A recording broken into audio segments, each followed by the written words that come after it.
Assalamualaikum warahmatullahi wabarakatuh. Perkenalkan, saya Rapli Pratama dari program studi Manajemen Zakat dan Wakaf Universitas Islam Negeri Raden Patah Palembang.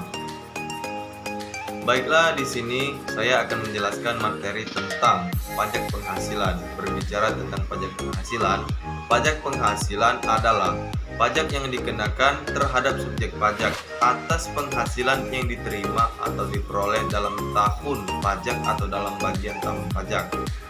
Sedangkan pengertian pajak penghasilan dari sudut pandang perpajakan ialah setiap tambahan kemampuan ekonomis yang diterima dari diperoleh wajib pajak, baik yang berasal dari Indonesia dalam negeri ataupun dari luar Indonesia, yang dapat dipakai untuk konsumsi atau untuk menambah kewajiban kekayaan wajib pajak yang bersangkutan dengan nama dan dalam bentuk apapun.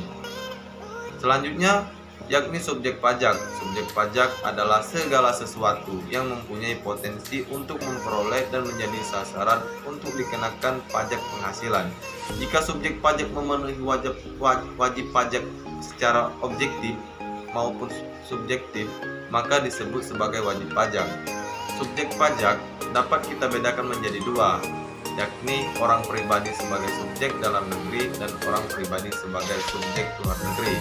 Orang pribadi subjek luar dalam negeri ialah orang yang berada di Indonesia lebih dari 183 hari dalam jangka waktu 12 bulan, atau orang pribadi yang dalam 1 tahun pajak berada di Indonesia mempunyai niat untuk tinggal di Indonesia.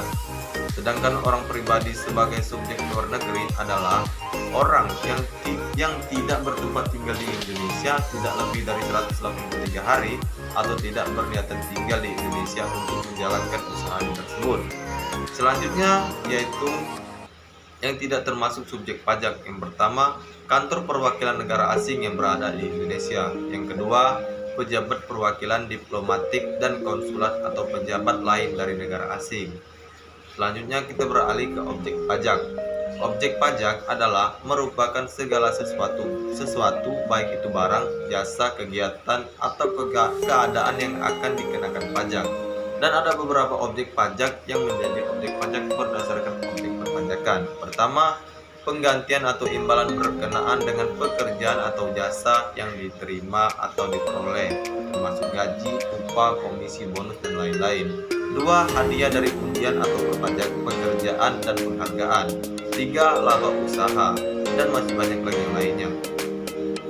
Selanjutnya yang tidak termasuk objek pajak atau dikecualikan dari pajak, yaitu pertama, bantuan atau sumbangan, termasuk zakat yang diterima oleh badan ahli zakat atau berhak. Dan yang kedua, hibahan, harta hibahan dengan syarat tertentu. Dan yang ketiga, warisan, dan masih banyak lagi yang lainnya. Mungkin itu saja yang dapat saya sampaikan. Kepada Allah kita sama-sama mohon ampun. Saya akhiri. Wassalamualaikum warahmatullahi wabarakatuh.